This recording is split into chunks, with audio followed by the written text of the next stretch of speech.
أعوذ بالله من الشيطان الرجيم بسم الله الرحمن الرحيم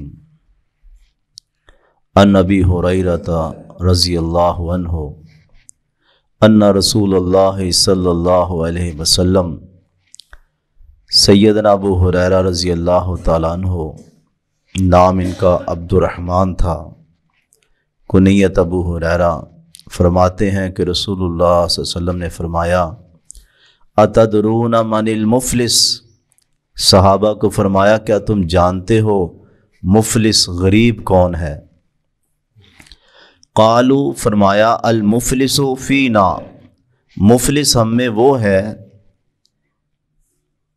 من لا درہم لہ ولا متاع، جس کے پاس نہ نقد رقم درہم ہو نہ کوئی ساز و سامان ہو۔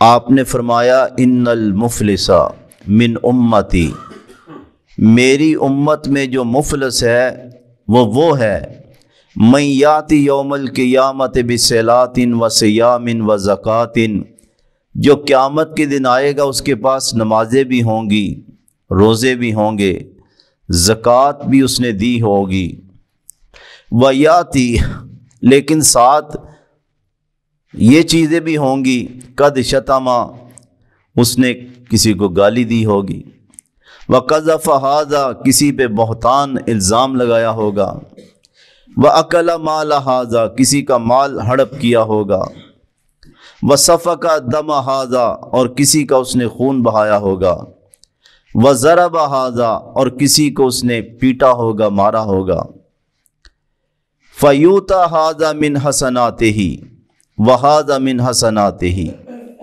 اب بدلہ کس طرح ملنا ہے؟ اس کی نیکیاں لے کے ان متاثرین کو، مظلوموں کو دی جائیں گی، اور پھر فَإِنْ فَنِيَتْ حَسَنَاتُهُ، نیکیاں اس کی ختم ہو گئی ہیں، مظلوم ابھی ہیں، متاثرین ابھی ہیں، تو پھر کیا ہوگا؟ اخذ من خطایاہم، ان مظلوموں کی خطائیں فطرحت علیہ، اس پہ ڈال دی جائیں گی، ثم طرح فی النار، پھر یہ آگ میں پھینک دیا جائے گا۔ صحیح مسلم کی حدیث ہے۔ حقیقی غریب یہ ہے، جس کو ہم غریب سمجھتے ہیں یہ غریب نہیں، غریب وہ ہے جو قیامت کے دن دولت لے کے آیا، نمازوں کی شکل میں، صدقے کی شکل میں، روزے کی شکل میں، بڑا ذکر کیا، لیکن قیامت کے دن اس کی نیکیاں سب ختم ہو گئیں۔ تو اس لیے عزیز بھائیوں، یہاں اخلاق اور معاملات کی اہمیت بیان کی گئی ہے۔ یہ نہیں کہ صرف نمازیں پڑھ رہا ہے، تسبیح پہ تسبیح پھیر رہا ہے، بڑا دیندار ہے، لیکن لوگوں کے ساتھ اس کے معاملات صحیح نہیں ہے۔ ایک بندہ خالق کا بھی حق ادا کرے، عبادت کر کے، بندگی کر کے، اور خالق کا ہی حکم ہے، دوسروں کے حقوق، بیوی کے حقوق ہیں، ماں کے حقوق ہے، باپ کے حقوق ہے، اولاد کے، ہمسایوں کے، جس کے بھی ہے، جتنا اس کا دائرہ اختیار بڑھتا جاتا ہے، اس کے حقوق بڑھتے جاتے ہیں۔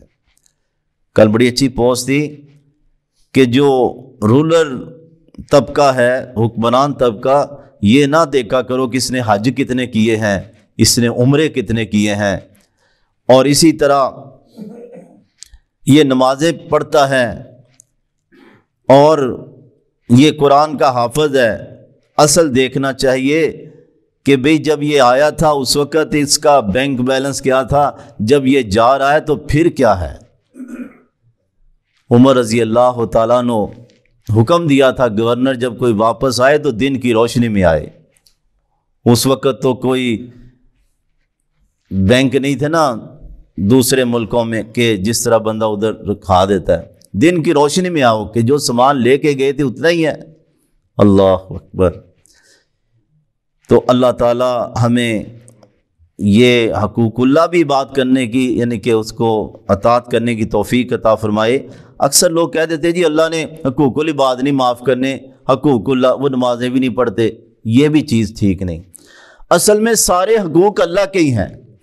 وہ تو مورخین نے محدثین نے اس کو الگ بیان کیا، بھئی ہمسایوں کے ساتھ اچھا سلوک کریں گے یا ماں باپ کے ساتھ تو یہ بھی رب کا ہی حکم ہے نا. تو اصل میں سارے حقوق اللہ کے ہیں. یہ ایک شیطان کا وسوسہ ڈال دیا اور جی ٹھیک ہے بس اللہ نے حقوق العباد نہیں معاف کرنے. بھئی اللہ نے شرک معاف کر دے گا، نمازیں معاف کر دے گا. تو سارے ہی حقوق اصل میں اللہ ہی کا حکم ہے. اللہ سمجھ عمل کی توفیق عطا فرمائے.